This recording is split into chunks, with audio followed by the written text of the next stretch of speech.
A beginner's guide to supplementing your income.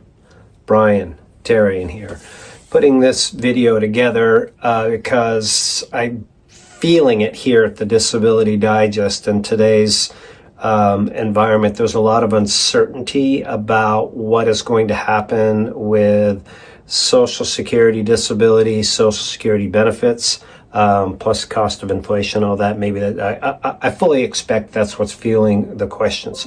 So I'm going to put together this beginner's guide with 7 steps that I feel you can take that will maximize your chances of being effective at supplementing your income.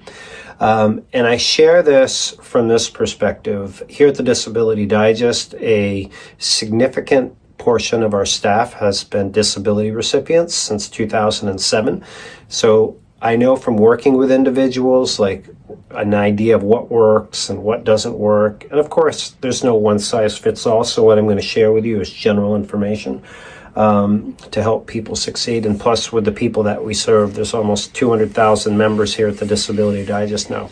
So here they are. The first thing is, if you are going to pursue this and supplement your income, or I'll even talk about some prior steps in this and then share some resources at the end. Number one thing is you want to have your A game, which means, in my opinion, you have got to prioritize your health, which is your diet, your sleep, your surroundings, all of that stuff. So you are the best you to make this work. I've had people that have come here to work and they've confessed that they just didn't put themselves in a good spot and they lost the opportunity. So I say prioritize your health. That's number one. Number two is understand how much money you can make and keep your benefits. Now, if you're going through the approval process, that's a separate conversation. This is targeted towards when you get approved or if you're approved. And I'll put the regulation around this video. You can earn money every month and keep your benefits. So usually the safe range is around $800-900 a month in today's environment, that you can earn that amount every month. You don't have to be concerned about any of the other programs. It's something you can do every month. So if you're an employee, that would be your gross amount. If you are running like a side hustle, your own business, or maybe a 1099, anything 1099, then it would be after taxes, right?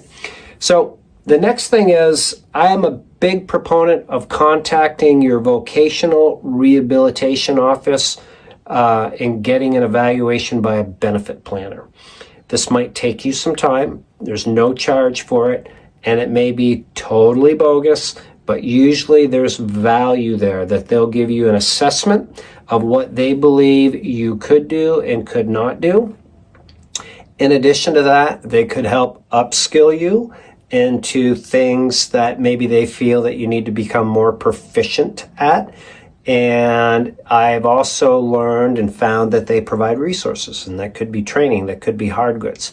So benefit planner, no cost, lots of value in doing that. Now, here's the key point. Realistic expectations. I feel for individuals that have been like knocked down to like ground zero and haven't been able to work, that you should have a real gradual approach to getting back into the game. And perhaps work in the beginning is not it. It could be as simple as just doing something every day. Maybe it's making a phone call or two to people that you know that could use a hello. You could even kick that up a notch by working for a Center for Independent Living as a volunteer that would do that. And maybe that's an hour a day where you would be calling people that are homebound. So you're developing some sort of proven habit. I have seen countless situations where people come in and they're going to take a time commitment that they're not ready for, and they don't know if their body's ready for it, 20 hours a week or whatever it is, and they fail. So you have to do a self-assessment, and perhaps the benefit planner and the loved ones around you can do that. But start building up. If you're doing something that is employment or like a side hustle, Make sure you let Social Security know. That is your job. It's in your award letter. And then start small. You know, if you could earn $300-400 a month, like in the hobby level, and do that, and your health allows you to do it, that's great. Then that's the time to build it up. So there are programs like the Ticket to Work program, where you can go back to work on a full-time basis. I'm not going to cover that in this video. This is the beginner's guide, and I would encourage you to do something consistently, effectively, you know, earning in the $800-900 range for like 18 months before you really look into that, right? And it's critical that you understand the amount of money that you can make and keep your benefits, because if you forget about it and you start earning too much, you could get into an overpayment zone, and then you could be saying, oh, that Brian guy, yeah, he told me it was fine, but listen, the regulation is around this video, so the rule is the rule.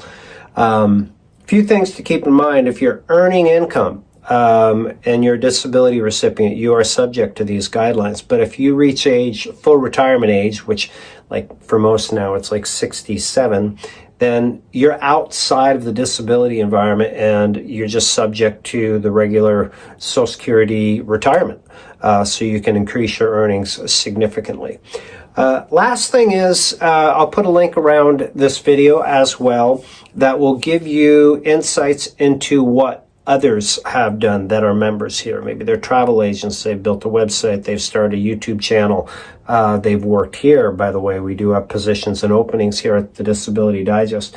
So you can listen and learn from others. I'm not suggesting that doing exactly what they're doing is a fit for you, but understanding their story and how they were able to obtain success is what the point is. So I hope you find this helpful. If you have something to share, join us in the comments. We cover a lot of these topics in like our YouTube live events and helping people. And again, especially now, I think one of the best things you can do to protect yourself and your disability benefits is to have a side hustle, some extra income. In the event that your check does actually get reduced, it will take some of that sting off of it for you. So again, hope you find this helpful. Brian at the Disability Digest. Look for resources around the video and a membership where you can come, join, complete your profile. You can get more job and income information. We can help you get through the process with our disability approval course. We can help you keep your benefits with our How to Survive Your CDR course, all at no cost. So join us. Make it a great day.